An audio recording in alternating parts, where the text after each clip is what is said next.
There will be time for you to read the instructions and questions, and you will have a chance to check your work.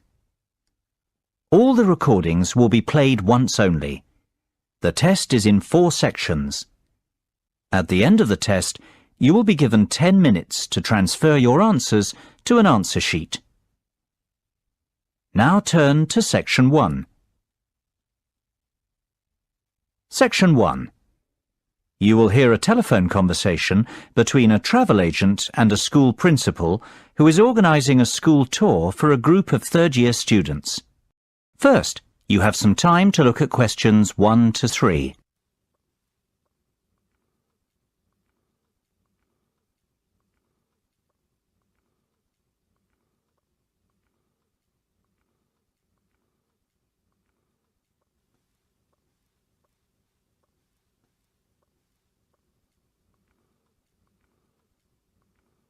C. Now we shall begin. You should answer the questions as you listen, because you will not hear the recording a second time. Listen carefully and answer questions 1 to 3. Hello, McFadden's Travel. James speaking. How may I help you? Hi there. My name's Jonathan Presley, Principal of Sainsbury Secondary School. I am calling to ask about your early bird tour offer. I saw it advertised in the Evening Herald yesterday. Certainly, Mr. Presley. What would you like to know? Oh, please. Jonathan will be fine. Of course, Jonathan. How can I help you? Well, the first thing I'd like to know is, how long is your offer valid for? My third-year students are planning a holiday in early April. Will they qualify for the discount? The good news is, our special offer runs until the end of May. Oh dear, March. That's terrible. We've just missed out. On the contrary, Jonathan, it's May, not March. You will qualify for the discount. Oh, fantastic. And I'm only just getting started. The best news is yet to come. What do you mean? Well, tell me now, how many students are you planning to take on this tour? I expect there'll be about 45 students and 3 teachers accompanying them. Why? Are there any further discounts? There are indeed. We do a 25% discount on groups of up to 40 people. For you, we can offer an even better rate, a 50% discount. Wow! Is that on top of the 15% early bird discount? It most certainly is, which makes your total tour discount, 50 plus 15, 65%. Surely there's a catch. This is too good to be true. Well, there is a condition that you must choose your destination from a list we have selected. You can't book a tour to just anywhere in the world with this discount rate. I see. And would Madrid be on that list by any chance? I'm sorry to disappoint you, but we do not offer this rate on tours to Madrid. However, we have an excellent all-inclusive 7-day Barcelona tour which is available. How does that sound? Sounds interesting. What is the total cost per student? Let's see. It works out at £679 per person with the discount.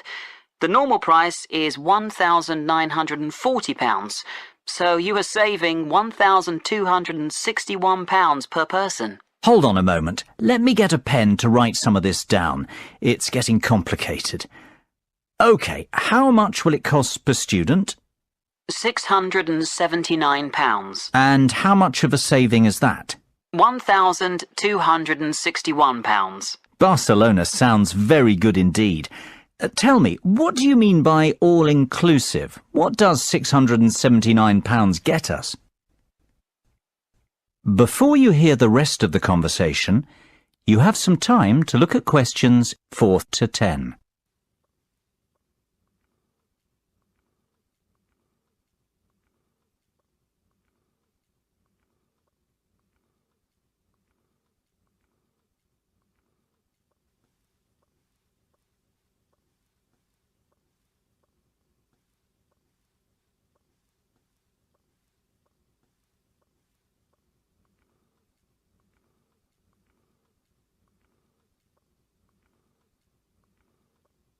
Now listen and answer questions 4 to 10.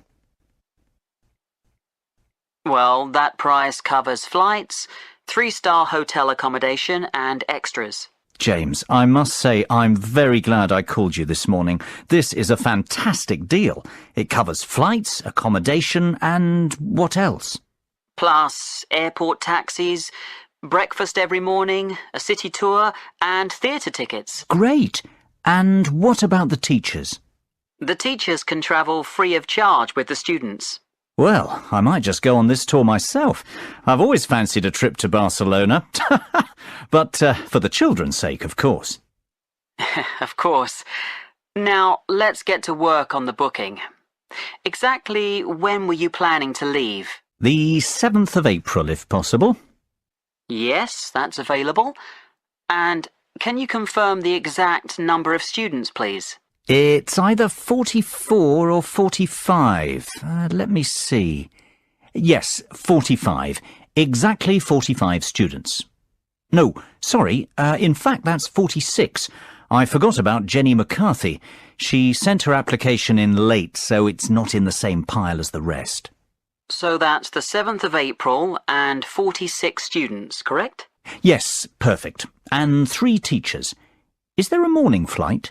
Yes, your flight is at 7 a.m. on Monday the 7th of April. Arrive at the airport 2 hours before departure. The flight will take about 2.5 hours and you'll land at 10:30 a.m. local time. How does that sound? Sounds great. Can I give you my email address to confirm the rest of the details? Of course. It's jonathan.presley@sainsbury.com. That's JONATHAN.PRESLEY@SAINSBURY.com. And we'll pay by credit card if possible. That'll be perfect. What's your card number? It's 6676 6654 9743 1251. Expiry date 01 Jan 2015. And the name on the credit card? That's my own, Jonathan Presley. So £679 times 46 students. I'm going to charge £31,234 to your credit card. That's the total cost. Sounds fine. Great. Well, I think that's all we need for now, Jonathan. It's been a pleasure doing business with you. If you have any questions, please don't hesitate to give me a call. We'll be in touch next week to confirm the booking details. OK, and thank you very much for your help, James. Bye for now. Bye-bye, Jonathan. Speak soon. That is the end of section 1. You now have half a minute to check your answers.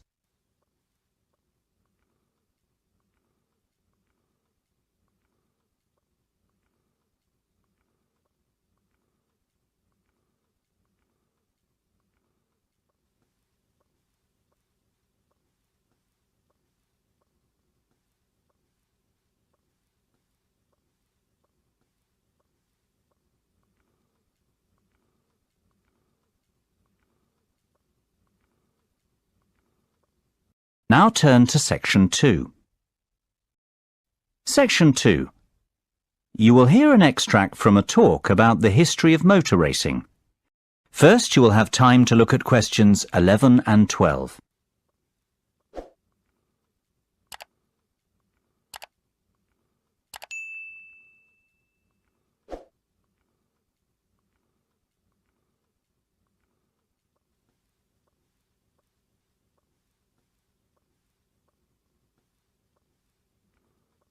Now listen carefully and answer questions 11 and 12.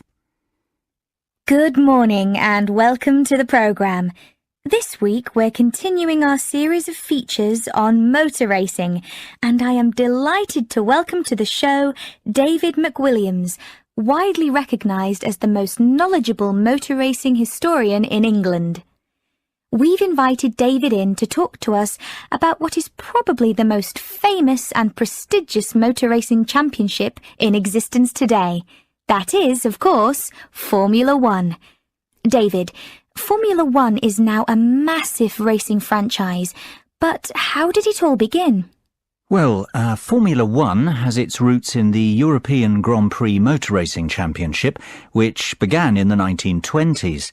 After World War II, the Grand Prix was transformed into a new championship format, the one we are familiar with today, Formula One.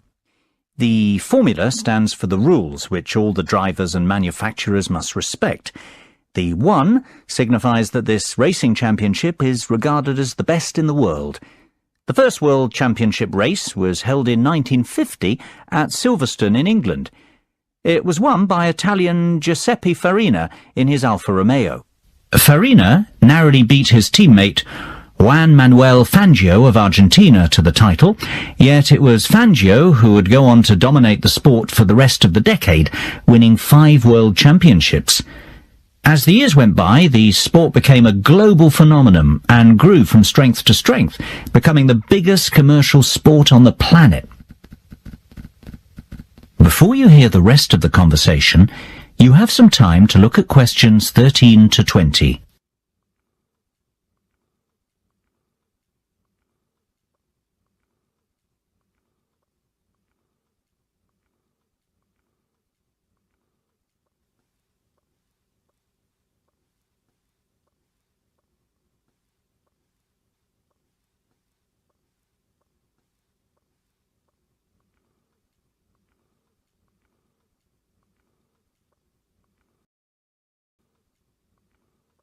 Now listen and answer questions 13 to 20. There's no doubt that Formula One is big business today, David, but what about the real heroes, the great drivers of Formula One, past and present? Who stands out as the best, in your opinion?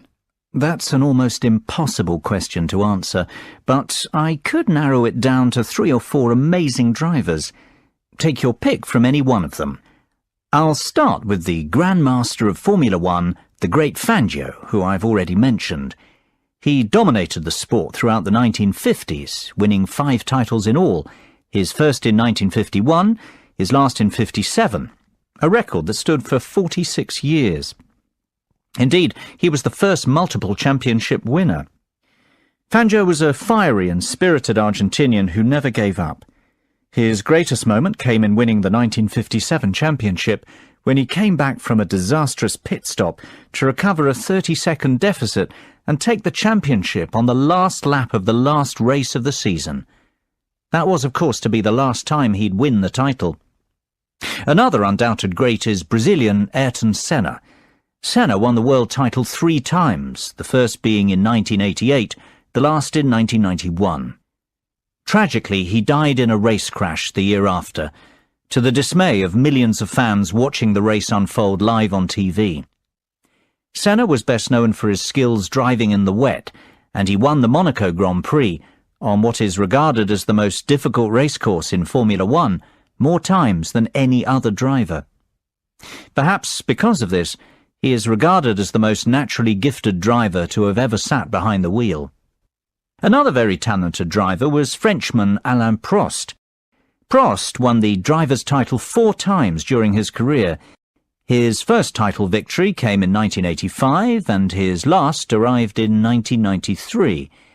Of course, Prost will always be remembered as the driver with the 3rd highest number of championship victories, and perhaps even more for the fact that he was a great rival of Ayrton Senna. Those two had many great battles. Last, but not by any means least, Michael Schumacher is the most recent of these driving greats who deserves a mention. His first title was won in 1994, and he continued to dominate Formula One until he won his last title in 2004.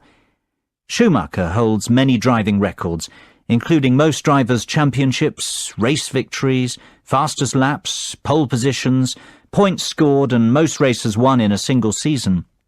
He is also regarded as the greatest driver on paper, having won 7 world titles. It sounds like Schumacher is in a league of his own. Is he not clearly the best then, David, based on his record? It's not that simple, unfortunately. These drivers all raced in different eras with different cars and under different circumstances. I don't believe we can say one was the out-and-out best, but rather that each was the best of his time. That's praise enough.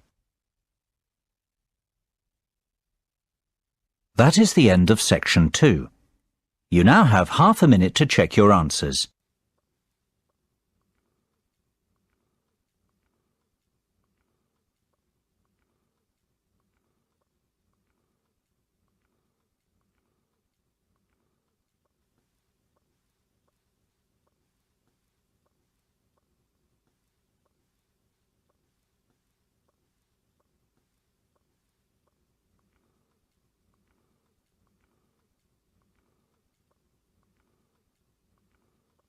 Now turn to section 3. Section 3. You will hear 4 business colleagues discussing a takeover proposal. First, you have some time to look at questions 21 to 27.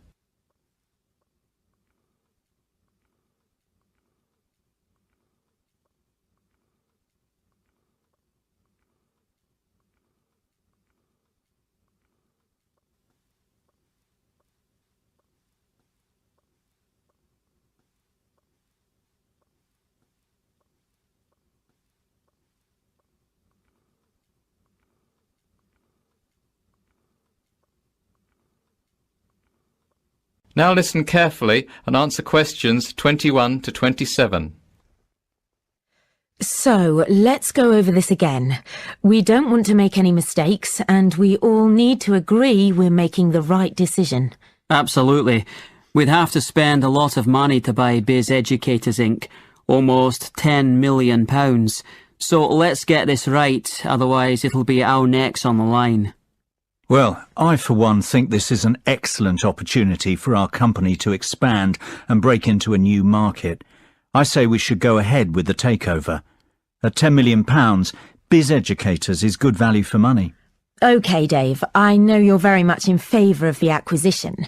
How about you summarise the plus points of this venture for us?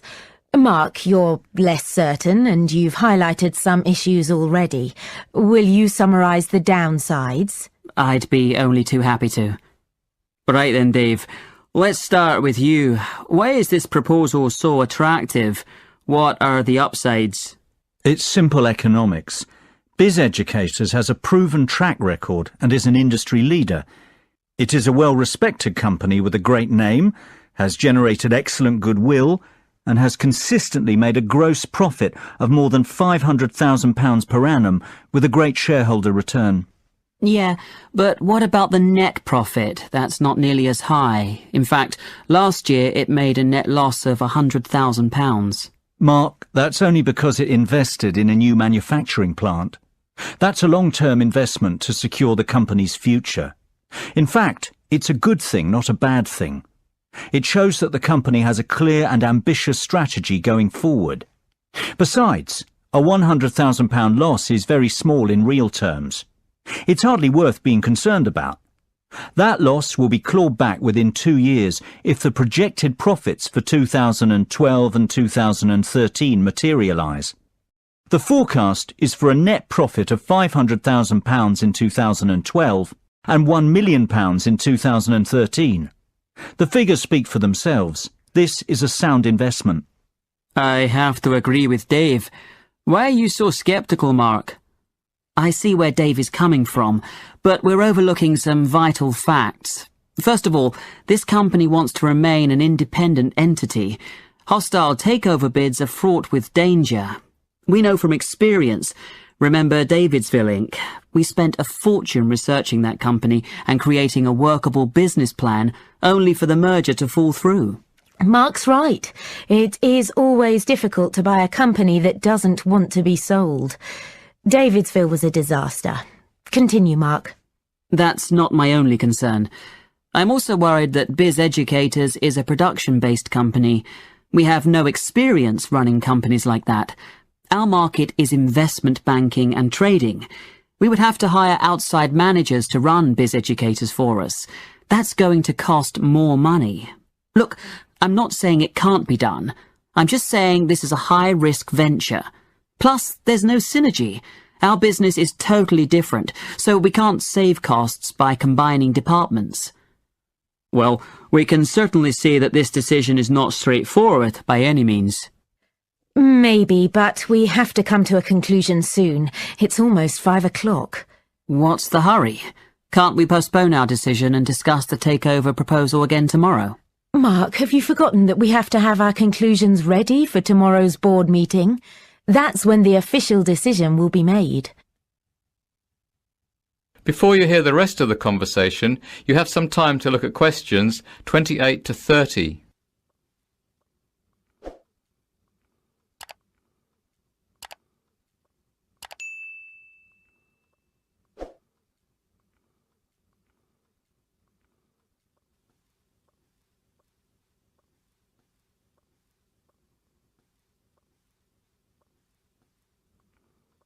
Now listen and answer questions 28 to 30.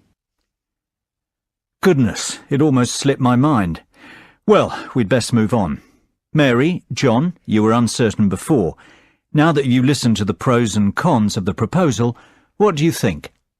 I think it's a great opportunity for our business. Biz Educators is definitely profitable, and it is a business on the up. It's growing and is a very attractive takeover proposition for that reason. No one doubts that it's a very successful business, but the question is, should we invest? I say we should, provided we can guarantee the following. First of all, I would like assurances that the management of Biz Educators won't oppose us outright. That would make the bid too difficult. Secondly, I think we need to ask an independent mediator to broker the deal on our behalf. Last time we tried to negotiate our own takeover. It was a disaster, as Mark said. I agree, Mary. I'd also like us to carry out another audit of the company's books. In fairness, John, I don't think that's necessary. We've done a thorough audit already. It'll just cost more money. We must keep the deal secret until it goes through, though. If this gets leaked to the press, Biz Educators won't be happy. That will make the management even more hostile towards us. Good point, agreed. I don't think we need to be concerned about projected profit margins, goodwill or accounting issues. Biz Educators has kept very up-to-date account books. Great. Then we're all agreed. The takeover should go ahead provided we proceed cautiously. That is the end of section 3. You now have half a minute to check your answers.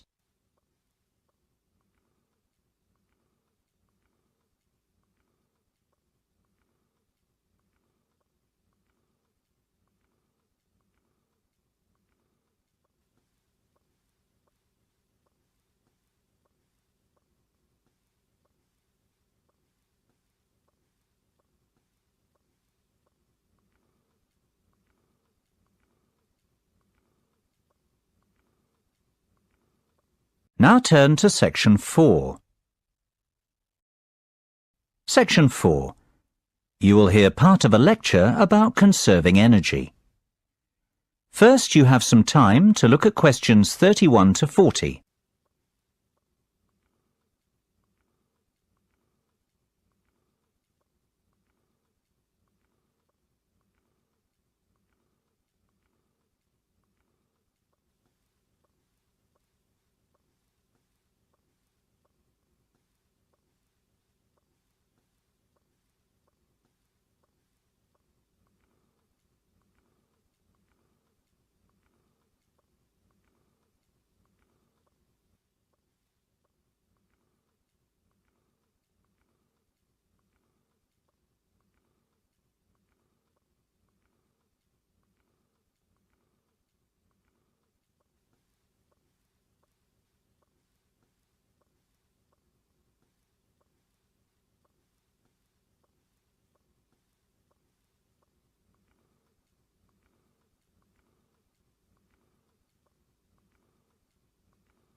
Now listen carefully and answer questions 31 to 40. I'd like you to give a warm welcome to our guest speaker today, Dr. Sophia Martin from the Faculty of Science. Dr. Martin is an expert in energy conservation, and she's going to talk to us about ways we can conserve energy in the home. This is a very important subject, as the world we live in is facing dramatic and potentially destructive climate change as a result of our excessive wastefulness and aggressive exploitation of natural resources. Thank you for the kind words, Alice. You are quite right. We face an unprecedented climate crisis, and it is up to each and every one of us to do our bit to help stop global warming. Believe it or not, if we all took some simple steps, we could dramatically reduce our carbon footprint and help protect the environment. It is not a cliché. It is not silly nonsense talk. One person really can make a difference, and I hope that after my speech today, you will understand how.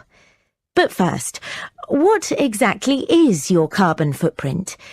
Basically, it's how much you pollute the environment as an individual, or rather what volume of greenhouse gas is emitted into the atmosphere because of your day-to-day activities. The key to stopping global warming is for each of us to reduce our carbon footprint, and if we conserve energy in the home, we can achieve some truly dramatic results. Our homes are actually very inefficient from an energy conservation perspective. Indeed, more than 65% of all homes aren't insulated enough. This means that they lose heat, and that homeowners waste a lot of energy, not to mention money, on heating during winter.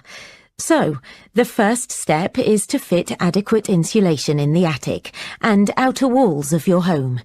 This can reduce your heating bills by as much as 25%. What's more, the government offers grants to people who want to have their homes re-insulated, so it isn't a very expensive process, and you will probably recoup your investment within a couple of years. I would encourage everyone to consider this course of action. Both your wallet and the environment will thank you. Believe it or not, there are even simpler things we can do. For a start, never paint your interior walls in dark colours. Dark colours absorb heat. Therefore, you will waste more energy trying to keep your home warm. Always use light colours on interior walls. Did you know a dishwasher that is 50% full uses almost the same energy as one that is 90% full? The moral of the story is to wait until your dishwasher is packed before switching it on. It'll save you and the environment. The same is true of most household appliances, so try to use them only when necessary. Another startling fact is that replacing just one normal light bulb with an energy-efficient light bulb will save you £25 over the lifetime of the bulb. Now, just imagine the savings if you replaced all the bulbs in your house. Having large windows seems to be in fashion right now, yet it makes no sense whatsoever from an energy-saving perspective. Windows are one of the biggest causes of heat loss. If you have large windows at home, my advice would be to close the curtains and blinds as often as possible. This will help your rooms retain heat. Another simple way to retain heat is to close all inside doors, especially ones which lead into cooler parts of the house. Carpets and rugs are great floor insulators. It's a good idea to have these fitted in rooms where heat retention is an issue. I would strongly advise people to consider erecting solar panels on their roofs. You don't need to live in a constantly sunny place to reap the benefits of these. Even our English weather will suffice. Solar panels can generate enough energy to heat your entire hot water supply, which is fantastic when you think how much you pay for this service at the moment.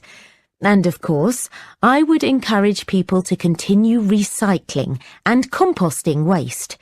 The next generation will thank us if we act now, and rightfully condemn us for failing to. Well, I can only hope you have found this speech informative and that I have highlighted the importance of the individual to the cause of environmental protection. Thank you for your attention. I'll hand you back to Alice now. That is the end of section 4. You now have half a minute to check your answers.